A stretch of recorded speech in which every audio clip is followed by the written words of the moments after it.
Welcome back mga kaaltab. Ito na naman po ang inyong lingkod, si Mr. Destiny. At magbibigay po tayo ng pinakamainit na update po ngayon sa social media mga kaaltab. Siyempre trending na naman po ang mga pag-uusapan natin. Di po ba? Sabi ko nga po sa inyo, dito po sa channel ni Mr. Destiny, lahat po na mga gusto nyo pong mapanood, mapakinggan, relax lang po kayo. Maging matatag, maging kampante. Di po ba sa dami po ng mga balita na makukuha po ninyo, sa dami po ng mga update na ibabato ko, tayo po pa rin ang wagi, tayo pa rin po ang panalo. Doon po sa mga nagsasabi na fake news si Mr. Destiny, okay lang po yan. Hayaan nyo lang kasi sa atin naman po talaga yung panalo. Ngayon pong Valentine's Day, etong February ay pupunta nga po sa South Korea etong si Alden Richards. Siyempre, sino nga po ba yung kasama niyan? Walang iba kundi si Maine Paul Carson. Oops, issue na naman yan.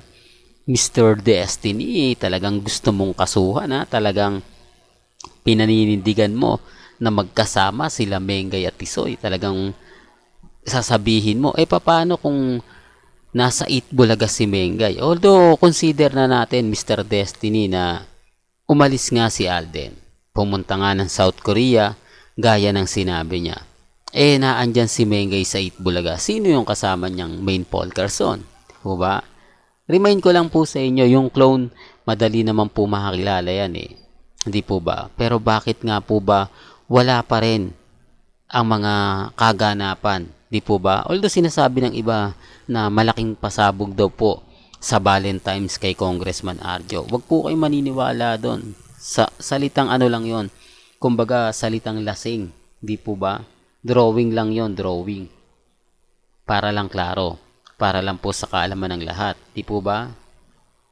Gaya nga ng sinasabi ko, pinapaliwanag ko dito po sa channel ni Mr. Destiny. Kung ano lang po yung latest, kung ano lang po yung trending, yun lang naman po yung binabalita ako. Di po ba? Basag naman po sila sa akin Basag po sila sa mga pinapaliwanag ko at sa mga sinasabi ko. Affected po sila sa mga lumalabas ngayon sa Instagram, sa Twitter, sa Facebook. Kasi tayo naman po talaga yung yamado Tayo naman po talaga yung pinag-uusapan.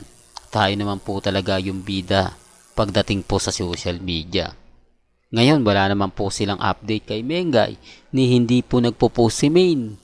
Sino ba naman kasi gaganahang mag-post? Di po ba?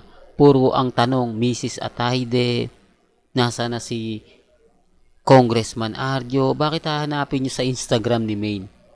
Di po ba?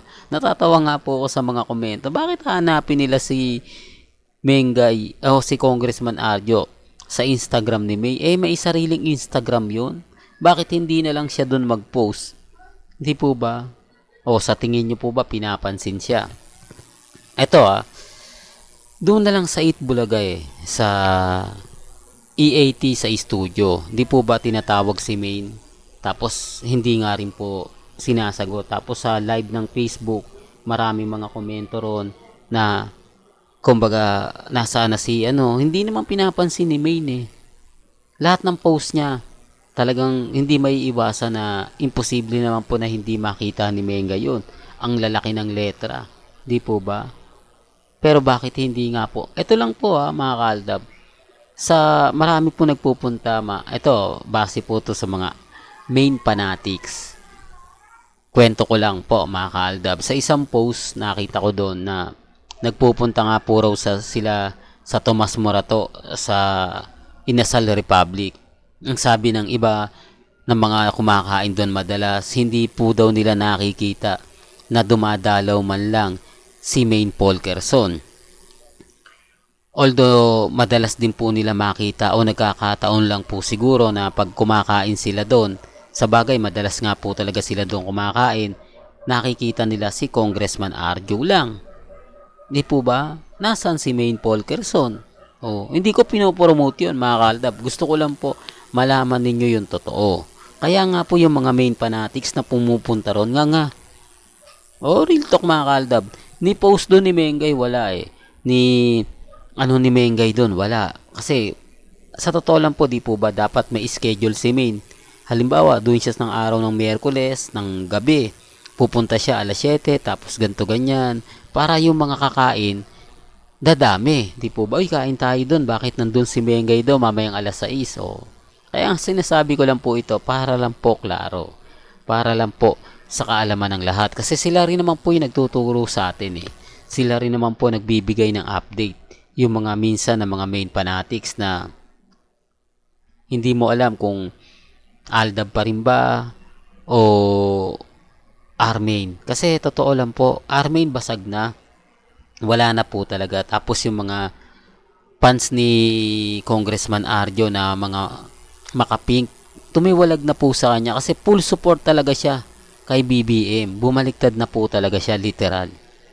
Kaya yung ibang mga Armain, dismayado po sa kanya, yung mga nakikipaglaban, nakikipag-away kay BBM para lang po suportahan. Matatandaan niyo po ba, di po ba puro ano yan eh, yung masasakit, manghang, batuhan ng mga ganito, batuhan ng mga ganon. Sinasabi ko lang po para klaro.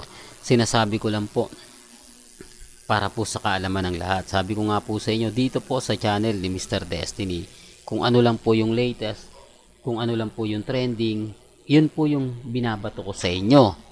Di po ba? Pasensya na po kayo ha, kung lagi ko nababanggit yan. Eh dito naman po kasi tayo lagi sa Twitter eh, sa Instagram, sa Facebook, at sa mga website. Kasi kung di ko sasabihin yan, sasabihin na naman nila, nako, fake news na naman yan. Kasi wala po talaga silang alam. Alam ko na hindi po sila pumupunta sa mga website at sa Facebook at sa Twitter. Aminado tayo, madalas sila sa Instagram. Kaya nga po ako pag nagbigay ng kaganapan, nagugulat sila, meron bang ganyan? Meron bang ganito? Kaya po ako binabash dahil hindi rin po nila alam yung buong istorya. Kaya din po ako binabash dahil hindi po nila alam ang buong kwento. Hindi, sinasabi ko lang po ito mga kaalda ba, para po sa mga nagmamahal at dumadaan po sa channel ni Mr. Destiny. Di po ba? Para clear lang tayo.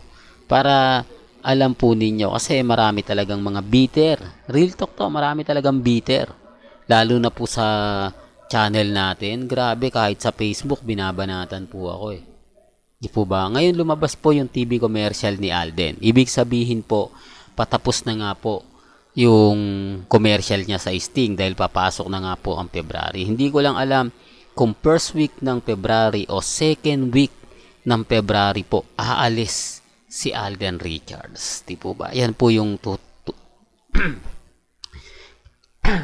pasensya na po. Yan po yung tututukan ninyo dito po sa channel ni Mr. Destiny, kung anong araw yan, kung kailan yan, magbibigay po tayo ng update.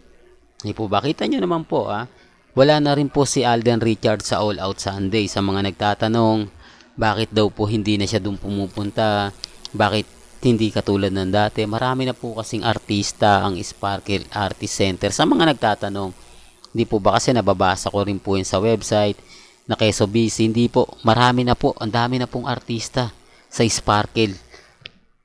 Sa All Out Sunday na galing po sa Sparkle. Kung alam nyo lang po yung artista ng ABS-CBN kung gaano po karami na sinalo lahat ng GMA Kapuso. Kaya nga po yung pulang araw ginawa yan. Hindi yan para kay Alden at kay Barbie. Ginawa yan para sa mga artista nila na pending na. Yung tipong hindi masyado nagagamit. Yung hindi masyado na pag-uusapan. Sinasabi ko lang po ito para klaro. Sinasabi ko lang po ito sa mga taong dumadaan at bumibisita po sa channel natin. Ako, nalulungkot ako mga kaaldab sa mga nababasa natin, mga pahayag natin, di po ba? Kaya relax lang po kayo. At kung gusto niyo lang naman po ng update, tumutok lang po kayo dito po sa channel ni Mr. Destiny. Well, hanggang dito na lang po ang ating latest updates. Kaya kung gusto niyo pa po ng pinaka-latest at sariwang update, abay tumutok lang po kayo dito po sa channel ni Mr. Destiny para updated po kayo sa mga latest at sa mga bagong video po na ilalabas po natin maya-maya lang. Kaya kung bago ka lang sa channel na to at isa kang true-blooded Aldab Nation na nagmamahal kina Mengay at Isoy, tama po ang channel na pinuntahan mo, kaya consider na po kitang bagong subscriber at huwag mong kalimutang i-share ang mga video po natin sa mga mami, sa mga titas, at sa mga senyor. Hanggang sa muli, salamat po sa panonood at pakikinig.